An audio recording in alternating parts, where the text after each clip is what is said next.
So dito tayo ngayon sa bahay ni Ate Amalia. Ito yan? Ito lang po. Ito po yun. Dito po bahay po namin. Alin ang kabitan ng Meralco dyan? Yun po.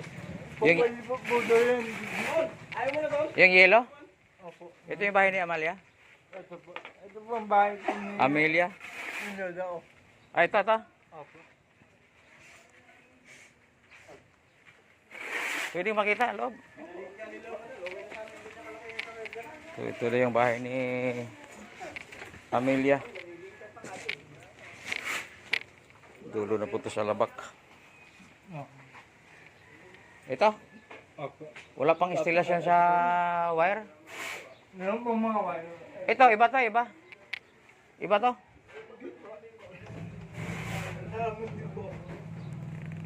So, yung kay Amelia, ito. Yan? Opo. Ang minsan po. Ito po yung bahay po namin. Wala pang instalasyon. Wire. Yan na po. Parang kalanganin natin Kuya Bunso, ang bahay. Ay, hindi ganon. Palitan yung wire na yan. Ang mga wire. Dapat ipa-install mo ng ano sir, yung electrician na magaling. Delikado to sa sunog yan. Malayo pa naman tayo sa highway. So ito, hindi pwede to. Itong mga wire na mga ito, hindi pwede yan. Dapat maganda yung pagka-install. Mapabal ayaw po. Pero may sarili kay CR. Dito po na-nangayastay ko. Wala kayo sariling CR? Po. Sariling CR, wala? Ito po here. Yan po. Sarili na CR. Pero sir, yung wire, ipa-install nyo na maayos. Hindi ganyan. Opo.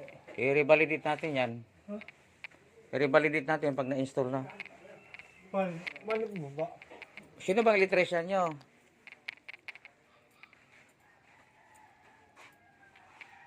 Wala kayo electrician pa na mag-install? Meron po. Dito po. Dapat pina-install nyo na yan para makita natin ayos na. Saan ilagay yung metro? Ito po. Ito po dito. Metro?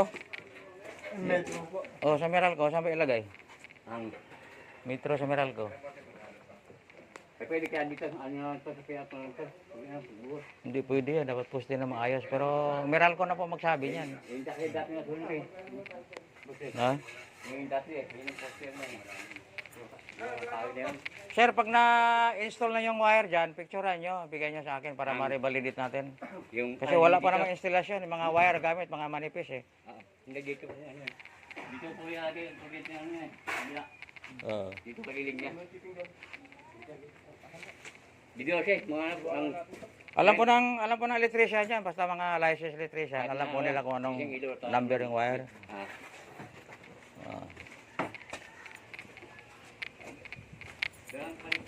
Kasi yung mga ganyan kasing wire, delikado tayo, layo pa natin sa highway.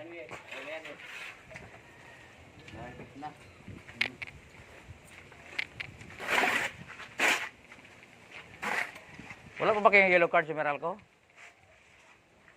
Yellow card sa Meralco, wala pa? Meron. Meron po.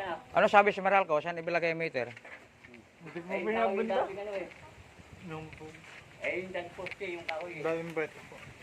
Oo, kasi Meralco po yung magtuturo niyan kung saan po ilagay yung metro. Saan daw ilagay? Anong tutong lapitan niya?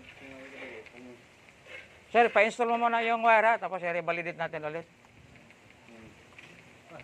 Kasi yung mga wire sa loob, hindi pwede yun.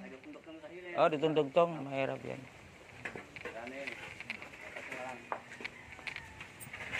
So ayan, kailan natin i-revalidate muna ulit yung bahay dahil alanganin pa ate Kuya Bunso. So ayan, dagat. Katabi na ito dagat, kaluduluhan na ito sa Labak. Omboy.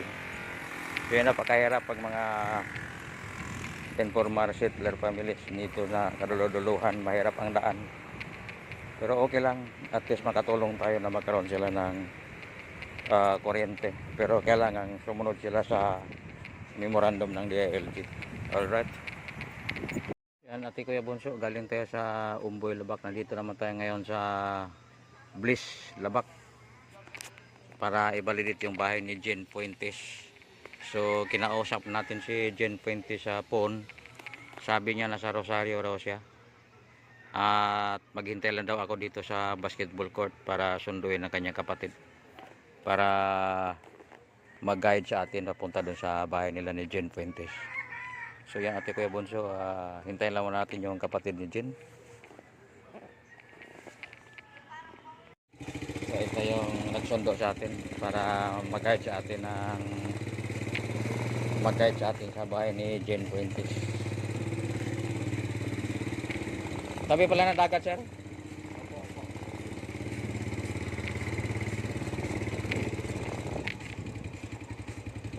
Dagat na rin ito.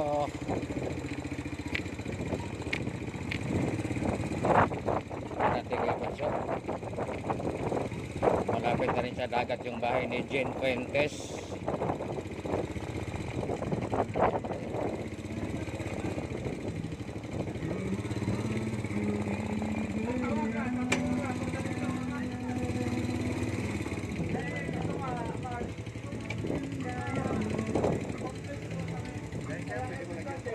Ah. So yan, dagat na, Ate Kuya Bunso. Bahay ni Jen Fuentes. Paano na babaon ng sapatos natin sa buhagin, mga Ate Kuya Bunso?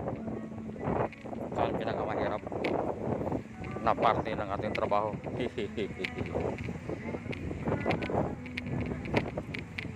Daming bangka. Hiraman lang natin yan para manghuli tayo ng tuna.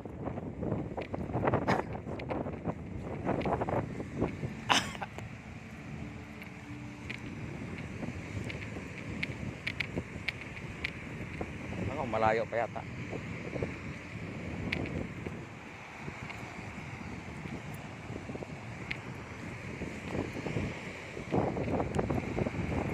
Dagat na, dagat. Dagat.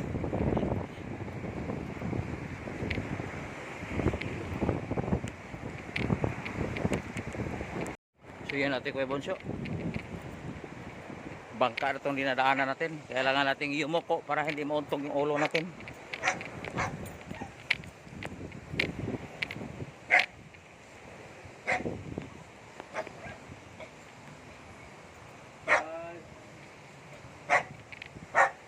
Ito yan. Wala pang instalasyon. Wala pang instalasyon, wire. Meron na dyan yung dati, sir. Tapos yan, Pwede makita siya ng loob. opo, sige. Asawa ka sir ni ano, ni Jen? Kapatid. Kapatid. Opo.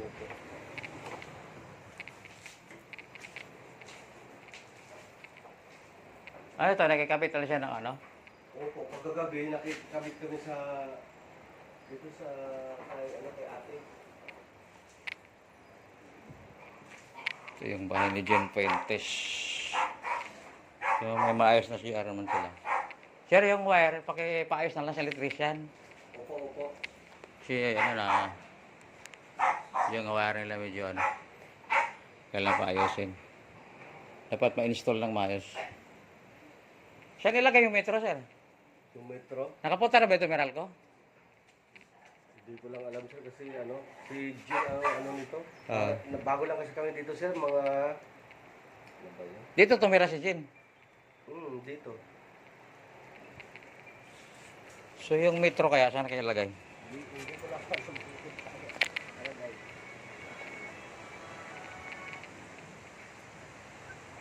Ay, ano yung wire na yan? Oo, ano na, Jen? Ito. Oh, Kinokonek namin dyan, sir, kasi nakikabit kami doon. Jumper? Ilaw. hindi naman Pagkagabi jumper. lang naman, gabi. Jumper? Extension lang. Oh. Sa ngayon, wala. Kasi, pagkagabi lang kung ginagamit. Tapos, pag gumagamit kami nito, saka rin kami nakikita.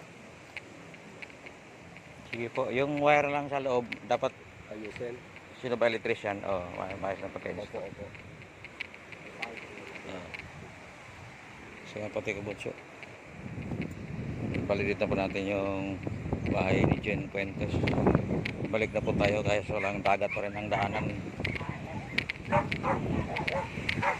Dagat pa rin at kailangan mong yumuko dito sa may bangka para hindi ka mauntog. Kasi pag hindi ka yumuko, ayan oh, mauntog yung ulo mo. Ayan, dagat na. So ayan pa, may dogi oh. Yan ang mag-ingat, baka yung mga aso dito, makagat pa eh. So alright, ate Kuya Butso. Yan po. Punta naman tayo sa Palanggi dos Tres. Mayroon din tayong ibabalidit doon. Tapos mayroon pang Sabang. Alright, time check. 11:30 in the morning. Bigla-bigla dumating. Yung may-ari. Yung nakabili ng rights, na Ah. nagpapawag pa sa amin dati. So hindi matuloy apply. Hindi, itutuloy ko, inaantay ko lang yung sagot niya. Ay, tingnan natin. Ito. Para hindi na ako balik po kasi Alin ba ang titingnan nyo yung... yung instalasyon. May instalasyon na ba? Wala pa. Wala pa eh. Ayun daw yung poste nakakapitan. Sabi Ayan. ko, 6. Ito. Ito yung kabitan. Oh. Ano ba tong shop? Yan siya. Junk shop.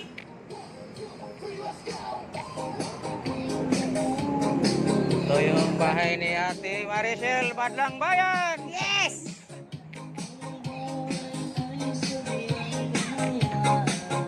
Tulungan mo ako, kuha ko permit. Nabili ba yan? Ayun. Yan, kilo-kilo rin yan.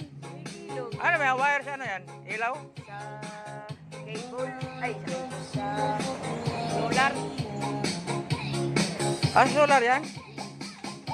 Para siyang ano no, yung sa TV no? Iba naman sa TV, parehas lang. Ha? Parehas lang sa TV? Ito yan, solar panel lang daw. Solar panel ba? Yan nakakabit yan. Solar.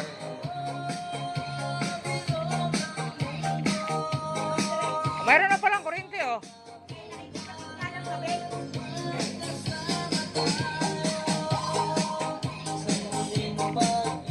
Nagkikabit lang kami. Ano ba nito? May share naman kayo. Pero, Magkano ba? Kinikilo pala itong mga wire na to? Negosyante ka na pala ngayon. sige lang, nene. Kailan ka ba binibentang truck, kuya? Ha? Kailan ka binibentang Ed? Meron. Niya. Magkano? Depende naman sa Pupuntahan ko. itsura. Mura lang, low budget lang. Kano ba budget mo? Saan? Ay, walang truck 100. Kahit 14 lang. Junk shop to ate ko bunso. Junk shop. Ha? Kahit 14 feet lang. Hindi naman, pagka mga low budget, pwede nyo, kakargaan lang naman eh. Kakargaan lang naman Kahit hindi L, pagkat mga Ford, pwede na dito. Lagyan mo na lang harang sa likod. Ano kasi, kailangan, Logi, no? may karga para hindi sayang. Hindi pa balik-balik. Eh, pagkain, di ba?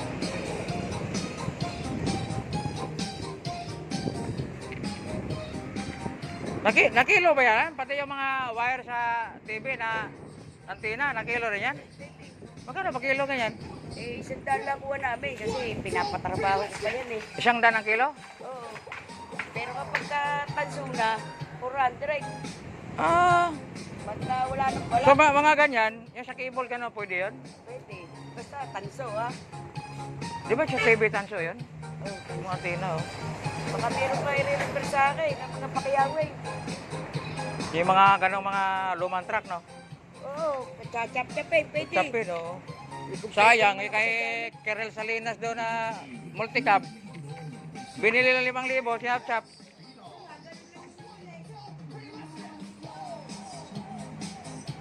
Ito kay Bunso, mga wire.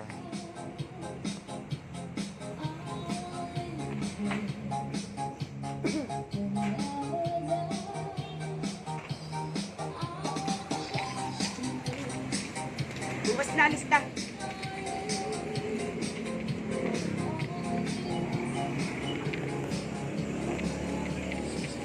Saan daw metro lagay? Sa poste? Dito.